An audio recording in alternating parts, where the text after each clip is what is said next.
Selamat siang pemirsa dimanapun Anda berada. Saat ini Anda sedang menyaksikan liputan bisanews.id bersama saya Akbar Nasution.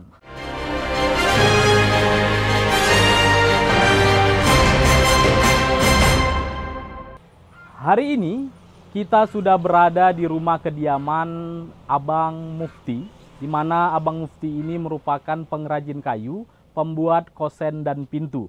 Jadi nanti kita akan berbincang-bincang bersama Abang Mufti terkait bagaimana pembuatan, produksi, dan bagaimana cara penjualannya. Untuk itu tetap bersama kami di bisanews.id. Bisa!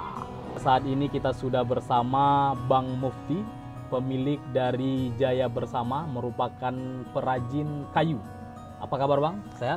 Sehat. Sehat, Alhamdulillah. Alhamdulillah. Ya, mungkin di kesibukan Abang pada saat ini untuk membuat beberapa jendela, pintu, dan lainnya, kami ingin sedikit berwawancara bersama Abang terkait bagaimana pengelolaan dan apa-apa saja yang bisa Abang paparkan bersama kami di bisanews.id ini. Ya, kalau untuk hari-harinya, apakah pekerjaan ini dilaksanakan setiap harinya, Bang? Iya, pekerjaan ini memang dikerjakan setiap harinya. Setiap harinya, berarti ini rutinitas harian. Harian. Untuk pekerjaan hari-hari, apakah Abang mempunyai karyawan? Punya.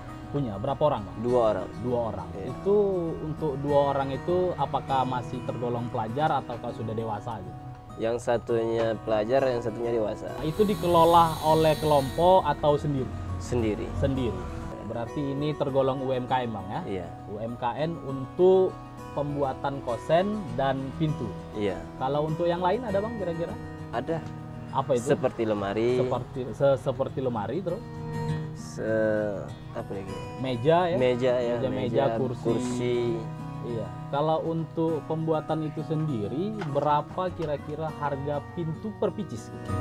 Kalau untuk yang paling murahnya 400, yang paling mahalnya sekitar 2 juta. 2 juta. Satu pintu itu 2 juta? Yang satu pintu tapi 2 daun dia. 2 daun pintu itu harganya 2 juta? 2 juta. Itu bahannya dari kayu apa kira-kira? Kayu kita kayu bira-bira, Bang. Itu kayu bira-bira untuk pintu yang harga 2 juta? Iya. Yang harga 400.000 juga begitu? Iya. Kenapa bisa harganya berbeda? Contohnya seperti pintu panel, itu biasanya kita jual 400. Kalau minimalis, dia sekitar 4,5. Seperti pintu anyaman itu baru mencapai dia 2 juta.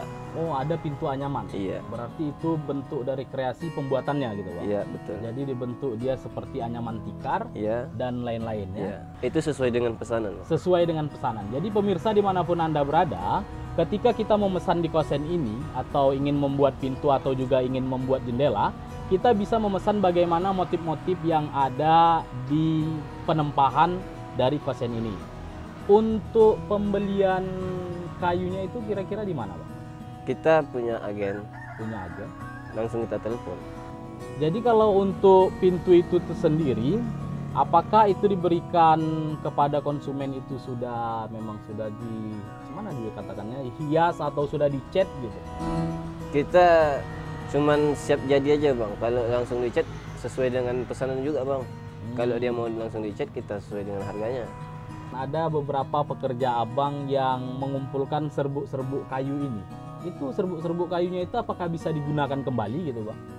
Itu serbuk-serbuk kayunya itu biasanya kalau kita jual itu kepada PT-PT yang seperti Olimpik, yang seperti peternak-peternak gitu.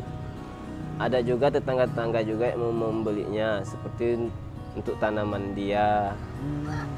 Ada juga mungkin untuk menimbun tanah biar lebih tinggi gitu, Bang. Iya. Bagaimana sisa-sisa potongan kayu, kan beda itu, Bang ya? Iya, serbuk kayu dan potongan kayu. Nah, kan banyak kalau diperhatikan potongan-potong kayu-kayu ini sampai menumpuk gitu, Bang. Iya. Itu bagaimana penggunaannya?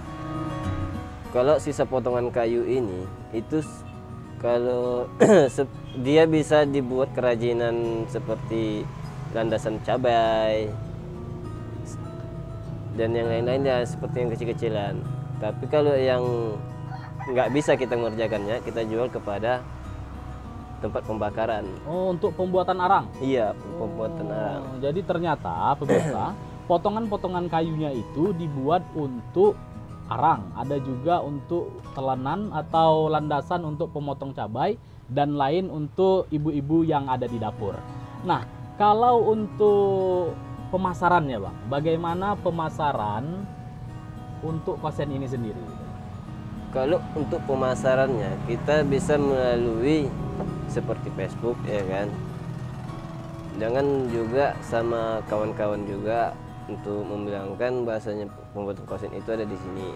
Penghasilan Abang dari usaha ini berapa kira-kira per bulannya gitu? Wah, kalau untuk penghasilan per bulannya itu nggak bisa kita tentukan karena dia menilai dengan pesanan dari orang dari gitu ya. orang ya. Kalau untuk aktivitas kegiatan kerjanya itu di Ya. jam berapa saja kira-kira Bang? Kalau untuk aktivitas pekerja kita itu kita buka dari pukul 8 sampai jam 5 sore. Sampai jam 5 Itu sore. kalau pekerja kita biasa aja. Ya. Apabila pesanan kita banyak, kita kadang-kadang sampai kerja malam, sampai jam 12 malam. Bang. Sampai jam 12 malam? Iya. Jadi apakah itu penggunaan mesin-mesin ini tidak mengganggu tetangga-tetangga? Oh enggak Bang, Nggak ada? karena kita sudah minta izin sama tetangga. Sudah minta izin. Berarti belum ada sampai saat ini masyarakat yang Ya komplain? belum ada Bang. Nah itu dia. Untuk produksi pembuatan kosen ini, kira-kira dalam satu hari berapa yang bisa diproduksi? Kalau satu harinya, kalau kita produksi, kalau minimal biasa itu satu pintu dia 2 biji, 2 buah. Satu hari satu pintu? Satu hari 2 pintu. Satu hari 2 pintu. Ya. Gitu ya. Itu untuk satu hari. Untuk satu Nah, hari. jadi biasanya itu kalau udah siap, apakah itu diantar langsung atau dijemput sama orangnya gitu? Kita kalau bahan sudah siap, itu kita siap antar Bang. Siap antar ya? Iya. Ya, baik. Mungkin untuk saat ini cukup bincang-bincang kita pada hari ini, Bang. Demikian dari bisanews.id, bisa.